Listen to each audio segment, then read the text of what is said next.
কেমন আছো সবাই? আশা করছি সবাই অনেক ভালো আছো, কারণ আমরা তো এখন খুবই ভালো আছি। সত্যি বলছি, আমরা এখন আমাদের কী করে যে দিন চলে যাচ্ছে আমরা নিজেরাও জানি না।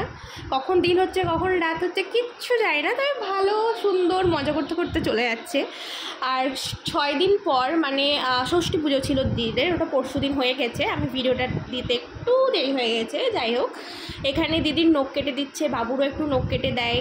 আর এই সব নিয়মগুলো কাদের আছে? আমার মনে হয় যেন সমস্ত বেঙ্গলিজদেরই আছে, জানি না, হয়তো একটু আধটু এদিক ওদিক আছে, তবে আছে মোটামুটি। আমি তো দেখেছি অনেকের ভিডিওতে যে এরকম ষষ্ঠী পুজোর দিন কারোর বাচ্চাদের মাথা ন্যাড়া করে দিচ্ছে। এটা একদমই করা উচিত না। আমি রিসেন্ট কয়েকটা ভিডিও দেখলাম, যেটা করা একদমই উচিত না। এরকম করবে না। আগে যারা ভিডিওটা দেখছো বা এরকম রিচুয়ালস আছে কাউরির, প্লিজ করো না। ওটা খুবই খারাপ, ইনফেকশন হয়ে যেতে পারে কেটে গেলে। আর তারপরে এখানে জেম্মা দিদিকে আলতা পরিয়ে দেয়, আর আমি এদিকে এসে বাবু কী কী পরবে সে সমস্ত কিছু রেডি করে রাখি, কারণ খিচিবিচি লেগে গেছিলো তাড়াহুড়োতে। আর এখন তো একটু খিচিবিচি লাগবে, যেহেতু বাচ্চা বাড়িতে থাকলে যা হয়। আমি সমস্ত কিছু ওর কি জামা পরবে, ডাইপার, স্যানাদান, এগুলো সব একদিকে রাখি। তারপর বিছানা ঠিক করতে লাগি, কারণ অনেক কিছু ফেলা গেছে, অনেক কিছু, চাদর থেকে আরম্ভ করে বালিশের কভার, বোতল জলের, তারপরে হচ্ছে পাপোশ, জানা হ্যানা তেনা সমস্ত কিছু ফেলা গেছে। এটা আমি জানি না কার কার আছে নাকি।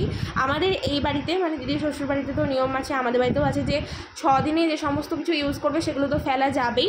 আবার 21 দিন পর যেগুলো করবে সেগুলো হয়তো মনে হয় ফেলা যাবে, এখনও এটা আমি জানি না, তবে এরকম একটা কিছু রিচুয়ালস আছে। তো আমি সেগুলো আলাদা আলাদা করে রাখছিলাম, যেগুলো ফেলবে সেগুলোকে নিচে নামিয়ে রাখছিলাম, আর যেগুলো আপাতত ফেলবে না সেগুলোকে আলাদা করে রাখছিলাম।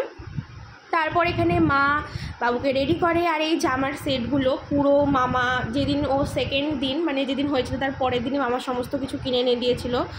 আর আমি তারপর স্নান টান করে সেখানে একটু রেডি হয়ে নিই। আর রেডি বলতে নর্মাল স্কিন কেয়ার যেটুকুনি হয়, আর আমার এখন স্কিন জানি না কেন তো বাজে হয়ে যাচ্ছে।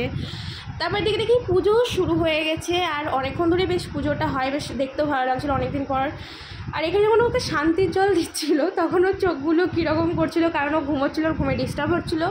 সত্যি বলতে ও সারাদিন ঘুমোয়, রাত্রির 11টা অবধি ঘুমোবে, তারপর ওর যদি তাকানো আর খেলা দেখো বাপরে। তারপর তো আমি 3টে অবধি রাত্রি ভোর 3টে অবধি আমি দেখি, তারপর মা ততক্ষণ মা দিদি একটু ঘুমোয়, তারপর মা দিদি জাগে, আমি ঘুমোই, এরকম করেই চলে যাচ্ছে মজা করতে করতে। সবাই বলছে নাকি দিদি নাইট ডিউটি করেছে তাই ও রাত্রিবেলায় জাগে, জানি না, তবে এরকম আমরাও ভাবছি। আমি দিদিকে বলছিলাম তুই নাইট করেছিস বলে তোর বেবি এরকম রাত্রিবেলায় যাচ্ছে। পুজো কমপ্লিট হয়ে যায়, ব্যাস এটুকুই দেখাচ্ছে। নেক্সট ব্লগে সবাই ভালো থেকো, টাটা।